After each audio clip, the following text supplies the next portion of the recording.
বিজু, বাদশাহ জুয়েল, আশরাফুল ইসলাম, ইদ্রিস, জসিমউদ্দিন, আসমত এরা মিলে বক্সিগঞ্জ নীললকিয়া ফরিদ দত্ত ধরে নিয়ে যাওয়ার পরে একের পর এক পালাক্রমের গণধর্ষণ, যেটা নারী ও শিশুদের দমন আইনের ৯-এর ৩।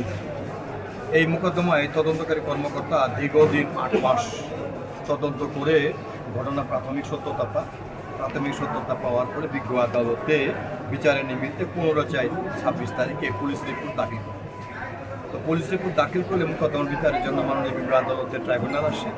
ট্রাইব্যুনাল আসামিদের বিরুদ্ধে চার্জ গঠন করে ৯-৩ ধারায় চার্জ গঠন করার পরে আসামিদের জিজ্ঞাসাবাদ করা হয়।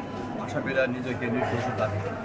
তৎপরবর্তী সময়ে আমরা রাষ্ট্রপক্ষ এই মোকদ্দমায় প্রমাণ চেয়েছে, সাক্ষী সংখ্যা ছিল 9 জন।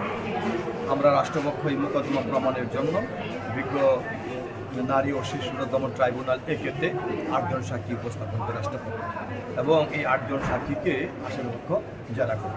অর্থাৎ আমরা মামলাটা আরম্ভ করলাম 24/6/26 তারিখ থেকে 6 আজকের দিন পর্যন্ত, অর্থাৎ 8 কর্মদিবসের মধ্যেই এই মোকদ্দমাটা নিষ্পত্তি হয়েছে।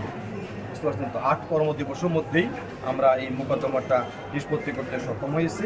গতকালকে অর্থাৎ 6/7/2026 তারিখে রাষ্ট্রপক্ষ আর্গুমেন্ট করে, এবং আজকে আসামিপক্ষ আর্গুমেন্টের দিন ধার্য ছিল, এবং আসামিপক্ষের আইনজীবী উপস্থিত থেকে তারাও আর্গুমেন্ট করে বিজ্ঞ বিচারক জনাব আব্দুর রহিম সাহেব নারী ও শিশু দমন ট্রাইব্যুনাল 1 আদালতে বিকাল 3টায় এই মোকদ্দমার রায় ঘোষণার জন্য সময় নির্ধারণ করে।